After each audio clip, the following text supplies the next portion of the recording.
know where you've been, you military fairy. 2, 3, 1, 2, 3, 4, 5, 6, 7.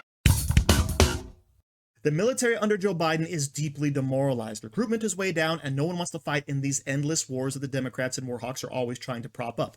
But of course, the main problem we're facing is the wokeness in the military, as shown right here on the screen. Admiral Rachel Levine, now I know he's not a military leader, he's the head of Health and Human Services, but just the idea that this person is an admiral, active, and has these problems, these issues, representing essentially our United States military, shows exactly what's wrong. The wokeness, the DEI, all of it has crept in to the military and taken this institution that is supposed to protect this country, be able to fight any war on any front at any given time and be victorious. And what are we doing? We're enacting all of this garbage that makes any real American say, nope, I don't want to have anything to do with it. Now, all of this is going to be pointed out today in a few of these clips that we're watching, but please like and comment before we get to the videos so we can break through the algorithms. Here we go.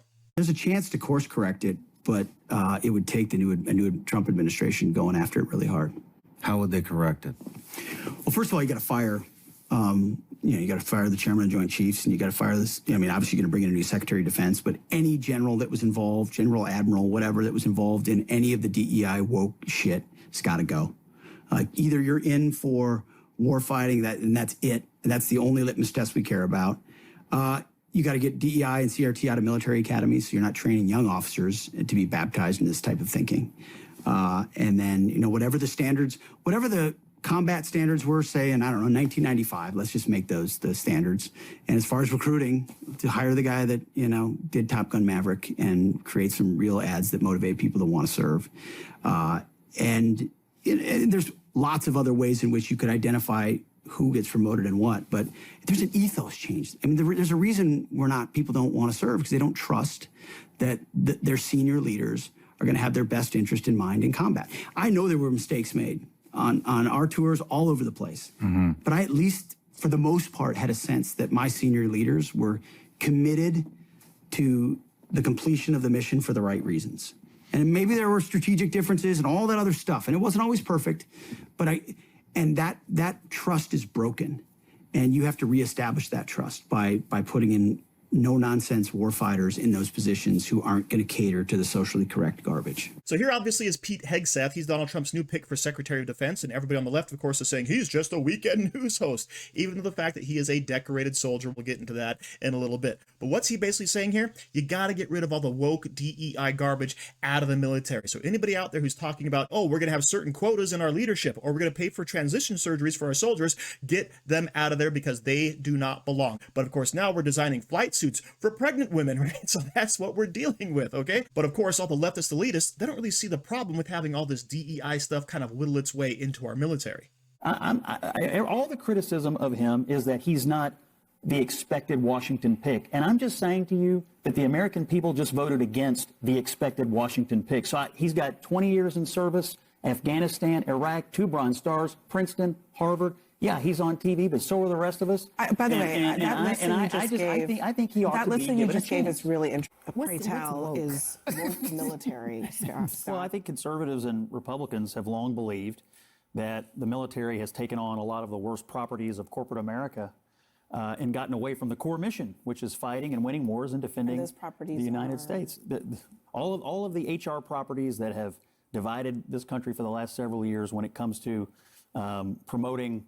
These soldiers are not, cultural guinea pigs. They're soldiers. They're there to fight and win wars and defend America, and that should be the point.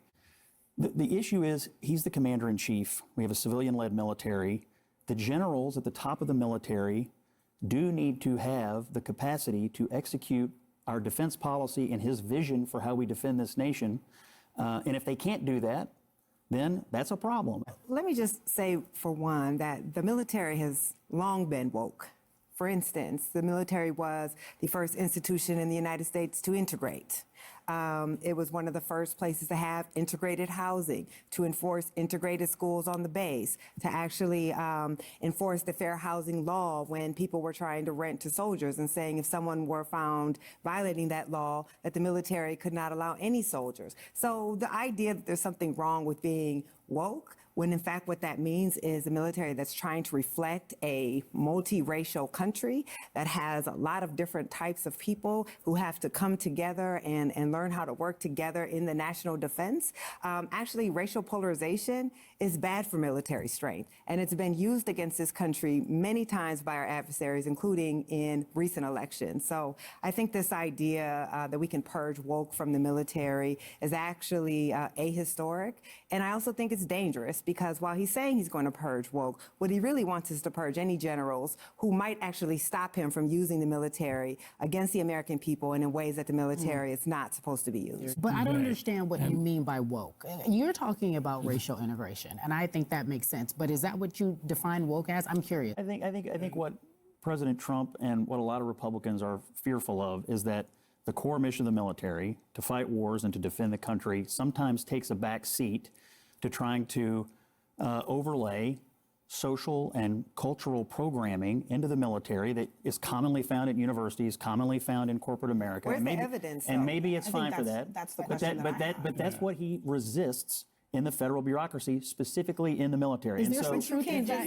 That's what he Is that's there his some policy. That and he that's what just wants to control it for himself so he can use it as he pleases, using that Just term as name the woke for woke himself. policy. What I'm are the gonna woke say, policies that are that's used? the question. Are you referring to DEI? What are the policies? Yeah, I would say he would specifically name DEI. And how has that harmed How is that harmful? the military prowess? Name something specific. I think he would probably say, I mean, I don't speak for him, but I think he would probably say that any policy that doesn't prioritize getting the military into a position to fight wars and defend America, anything else that's ancillary to that, What or does that may be DEI have to do with that, or that though? may be detrimental to that, should be set aside. That's what he believes. So you have no actually TW, specific I know you want to get examples. in. Let me just add one thing here. I think that what everybody's dancing around is when Trump and his allies say, we're going to go after woke in the military. Usually woke is a code name for diversity. Diversity is a code for people of color. There are already not that many people of color in the 3- and 4-star general ranks. So if that is the mandate, to go after people who care about diversity, what do you think is going to be the end result of that? I don't think that's true.